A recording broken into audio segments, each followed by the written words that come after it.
There is no way to distinguish a good seller from a bad seller. Think about it. How can you tell? You can't. In today's video, I'm going to go over 4 reasons why Poshmark is losing buyers. I'm doing this video for 2 reasons. First of all, I really want Poshmark to do well. Almost all my content on YouTube is about Poshmark. I've sold almost 1,000 items on Poshmark, and I've purchased at least 50 from other sellers. And then second of all, I think Poshmark is struggling. So I'm sure everything I'm going to say in this video they've heard before, but I'm hoping that with what I'm saying and with your comments down below, maybe Poshmark will learn something if they watch this video about what they could potentially do to improve their revenue.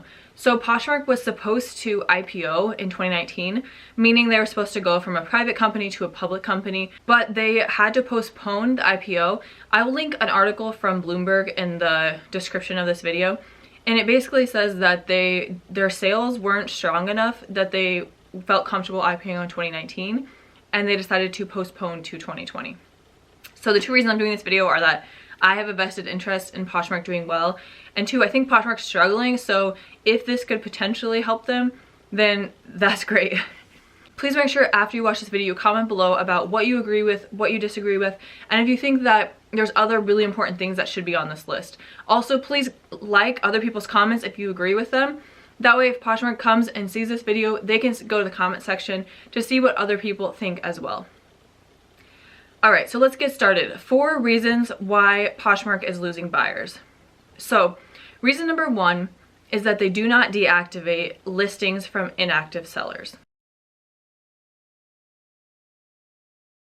I've had this happen to me multiple times, and I've had friends and family explain they've had the same experience. So what will happen is you'll buy something on the app, and then you'll never hear from the seller. Maybe you'll message them, ask them if they're going to ship it. You don't get a response back. After, I can't remember if it's 7 days or 10 days, but Poshmark will cancel the order and refund you your money. And usually when this happens, it's because it's a seller who has not been on the app in a very long time. And for whatever reason, they're no longer getting notifications or emails, whether they turn them off or they just change email accounts, who knows. Poshmark, as far as I know, does not deactivate any users. If someone has this happen multiple times, they might just stop using Poshmark because they don't know why the people they buy from will never respond to them or never send the items that they buy. I've heard people say that on Mercari, which is another app you can sell on, the app will deactivate your listings if you haven't logged in for something like 6 months. And then as soon as you log in, your listings become active again. I think that's a really nice solution to help something that is for sure driving away some people from the app. Reason number 2 that Poshmark is losing buyers is because the interface can be very confusing. So when I say interface, what that means, if you're not familiar with that word, what it means is how the app is laid out. So when you open up the app, what do you see? Which tabs do you see? How do you search for an item? How do you click through? Basically just how is the look of the app set up so that the user knows where to go. So one of my biggest pet peeves about the interface of Poshmark is the newsfeed. So I'll put in a little clip here of the newsfeed. So as you can see in the app, the newsfeed is the very first tab on the left when you open the app. And in my opinion, the newsfeed is garbage. Like it's gonna have listings in there from anyone that you follow. Any listings that they share will show up there. Listings that they share themselves will show up there. And the main issue with it is it's not filtered on anything. So for example, I wear like mediums and smalls, and if I go through my newsfeed, I'll have extra larges and size 0s and things like for shoes in particular. There's a ton of shoes that will show up that aren't in my size. And so to me, the newsfeed is just like, I don't know, just kind of a mess. Why would I go search there when I'm gonna have to scroll through a bunch of listings that I couldn't get even if I like them because they're not gonna fit me? That's my specific suggestion with the interface, is to get rid of the newsfeed. But I know there's people that are gonna disagree with me in the comments down below.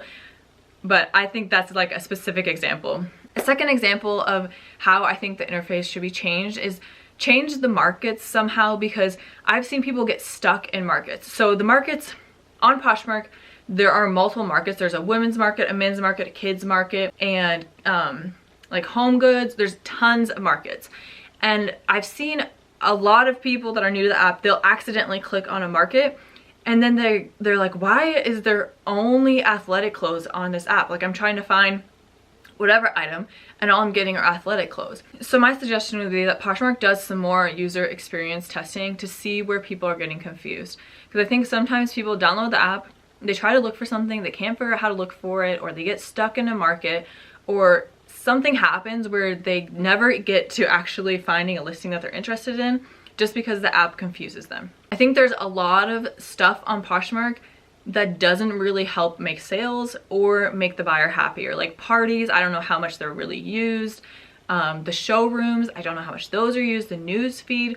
And so there's just a lot of extra stuff on the app that can get people distracted or confused, or just make them overwhelmed that they just stop using the app. A lot of you, my viewers, are sellers on Poshmark, and I think some of you are not gonna like my last two reasons. So reason number 3 that Poshmark is losing buyers is that there is no way to distinguish a good seller from a bad seller. So when you buy from someone on Poshmark, you can leave them a review. It's called a love note. And you can leave a rating between 1 and 5 stars. And with that rating, you can also write a note. However, the only love notes that will show up for future buyers are the 5-star reviews. So if you had a bad experience and you leave someone a 3-star review and explain why, no one will ever see that except the seller. Now, if you think you're gonna be sneaky and leave someone a 5-star review with a negative love note, so you put a 5-star review but you write something negative in the comments, the seller can delete that love note. So as a buyer, there is no way to tell who's good, who's bad, who shouldn't I buy from, because lots of people have had bad experiences with them. And I think this is a really big issue, and I'm sure it's driving people away. Also, this is creating adverse selection for Poshmark. What I mean by that is that bad sellers are going to be attracted to Poshmark because they have no penalty for being a bad seller. So if someone is getting a bunch of bad reviews on eBay or some other app where the reviews are shown, but on Poshmark they're getting the bad reviews but nobody's seeing them and it's not hurting their sales, then they're gonna invest more time into Poshmark. So Poshmark is gonna be attracting those bad sellers. And reason number 4 that Poshmark is losing buyers, hopefully I'm not gonna offend too many of you, but I think that one of the reasons Poshmark is losing buyers is because boutique items are often a very low quality for the price that the buyer is paying. So if you aren't that familiar with Poshmark, people can sell on Poshmark items from their own closet. They can sell used or new items that you would just go to a normal store and buy, or they can buy things wholesale and then sell them boutique. So these are items that someone has went to an actual like seller of, say that they want to sell like a floral shirt. They can go to a wholesaler, buy 20 shirts in different sizes of this one floral shirt, and then post a listing in the boutique section for that shirt. And what often happens is that those items are very low quality for the price that is listed on Poshmark. So I personally always filter out boutique because of this. And I've actually talked to a family member who's in high school who said that she and her friend group all bought a bunch of boutique items on Poshmark because the listings are so pretty and they thought they were gonna love the items. And their friend group now refers to Poshmark as like the new Wish. So Wish is an app that has very low quality items for very cheap prices. But the way they refer to it to is that if you buy a boutique, you get Wish quality for a much higher price. Now I know not all boutique sellers sell low quality items, but it is often, in my experience and in many other people's experience that I've talked to, it is often low quality.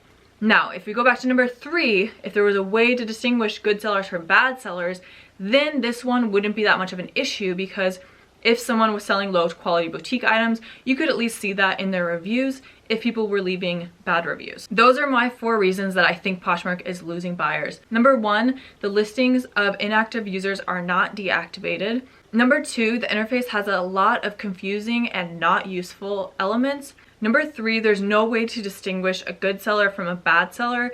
And number 4, boutique items are often very low quality for the price. Like I said at the beginning of this video, please comment down below. Do you agree with me? Do you disagree with me? Do you think there are important things that are missing from this list? And again, please thumbs up other people's comments that you agree with. If you are new to my channel and this is the first video you've seen, please consider subscribing to my channel. I make lots of videos about Poshmark. I have many videos where, for example, I'm comparing how people package on Poshmark. I have videos where I talk about how to do different things on Poshmark. And if you enjoyed this video, please give it a thumbs up. Thank you guys all for watching, and I will see you soon for another video.